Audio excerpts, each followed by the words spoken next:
Hello ফান্ড্রো, কেমন আছেন? আশা করি অনেক ভালো আছেন। তো এইদিকে যে এএফসি ওমেন এশিয়ান কাপ 2026 যে অস্ট্রেলিয়ার স্টেডিয়ামে যে 12টি দল নিয়ে খেলা হচ্ছে, তার মধ্যে বাংলাদেশ কিন্তু এই এএফসি এশিয়ান কাপে কিন্তু প্রথমবারের মতো কিন্তু চান্স পায় আমাদের বাংলাদেশ নারী দল। তো আজকে কিন্তু বাংলাদেশ নারী দল তাদের দ্বিতীয় ম্যাচ খেলে এই এএফসি এশিয়ান কাপের। তো এই দ্বিতীয় ম্যাচে কিন্তু আজকে মুখোমুখি হয় কিন্তু কোরিয়া ডিপিআরের সাথে। তো কোরিয়া ডিপিআর কিন্তু অনেক শক্তিশালী দল, সেটি কিন্তু আমরা জানি। তো কোরিয়া ডিপিআরের কাছে কিন্তু আমাদের বাংলাদেশ নারী দল কিন্তু আজকে 5-0 গোলে বড় ব্যবধানে কিন্তু হেরে গেছে। তো যাই হোক, কিছু করার নাই। আমাদের কিন্তু প্রথম ম্যাচে কিন্তু এই যে চায়নার সাথে হেরে যায়, দ্বিতীয় ম্যাচে কিন্তু হেরে গেছে কোরিয়া ডিপিআরের সাথে। এরপরে কিন্তু তৃতীয় ম্যাচ আছে। তো এখন কিন্তু বাংলাদেশে কিন্তু আস্তে আস্তে সুযোগ কমে যাচ্ছে। এই এএফসি এশিয়ান কাপে কিন্তু বাংলাদেশ নারী দল প্রথমবারের মতো চান্স পেয়েছিল। তো প্রথমবারের মতো একটু ম্যাচে কিন্তু এখন জিততে পারেনি। এখন কিন্তু একটি ম্যাচ আছে। তো এই ম্যাচটি কিন্তু জিততে হবে। একটা মানে এইরকম একটা সমীকরণ চলে আসছে। এই সমীকরণের বিষয় কিন্তু আমি পরে বলবো, তাও কিন্তু একটু লাস্টের কিন্তু আমরা জানবো। তো আজকে এই যে খেলা কেমন ছিল এবং কয় মিনিটে গোল হয়েছে সেই সম্পর্কে কিন্তু আজকে আমরা একটু দেখি। তো বাংলাদেশ নারী দল কিন্তু আজ তাদের এই এএফসি কাপে দ্বিতীয় ম্যাচে মাঠে নামে কোরিয়া ডিপিআরের সাথে। তো কোরিয়া ডিপিআরের সাথে একটুও দাঁড়াতে পারলো, প্রথম থেকে কিন্তু ভালো খেলছিল। কিন্তু তাদের কাছে যে বল ছিল অনেক সময়, আর আমাদের মেয়েরা কিন্তু অনেক ভালো খেলে, কিন্তু কিছু সময় কিন্তু দেখা গেছে তারা কিন্তু মানে আটকাতে ব্যর্থ হয়েছে। তো যাই হোক, আমাদের ব্যাগে কিন্তু উপরে ওঠে, এই জন্য কিন্তু এমন হয়েছে। আর তাদের কাছে কিন্তু বল সবসময় তাদের কাছে থাকে।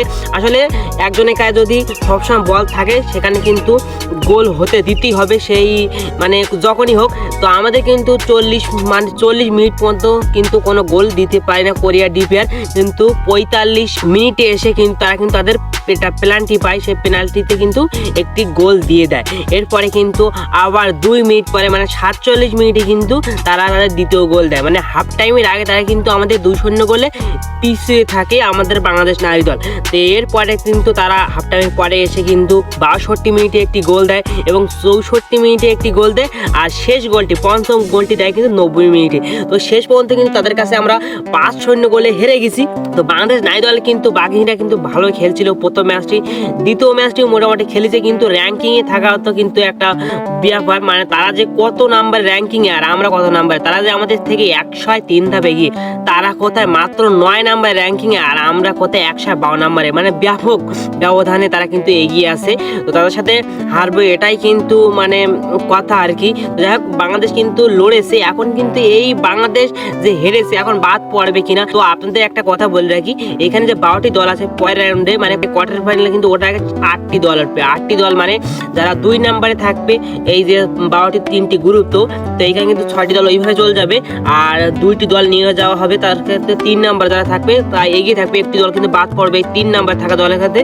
তো বাংলাদেশ নারী দলে কিন্তু এখন গোল ব্যবধানে এগিয়ে রাখতে হবে, মানে এগিয়ে রেখে 3 নাম্বার পজিশন থাকতে হবে। মানে একটি দল বাদ পড়বে আর 2টি দল কিন্তু ওখান থেকে উঠবে, মোট 8টি দল। তো বাংলাদেশ নারী দল কিন্তু এখন পয়েন্ট টেবিলে সবার পিছিয়ে আছে, মানে এই যে বি গ্রুপে। আর যে গ্রুপে হোক, সবই কিন্তু বাংলাদেশ এখন 7টি গোল খেয়ে সবার নিচে আছে। তো এই উজবেকিস্তানের সাথে যে তৃতীয় ম্যাচটি আছে, এই ম্যাচটি কিন্তু জয়লাভ করে বাংলাদেশে কিন্তু এগিয়ে থাকতে হবে, 3 নাম্বারে ওঠে নাই কিন্তু হবে না। যদি এরকম 4 নাম্বার থেকে তাহলে কিন্তু আমাদের বিদায় নিয়ে বাড়ি আসতে হবে, তাই ছাড়া কোনো কিছু করার নেই। তো তবুও যাই হোক, বাংলাদেশ নারী দলের জন্য, বাঘিনীদের জন্য শুভকামনা রইল। তার জন্য পরবর্তী যে তৃতীয় ম্যাচটি আছে, এটা কিন্তু বড় ব্যবধানে বা যেভাবে হোক জিতে যেন 3 নাম্বার পজিশনে যায়।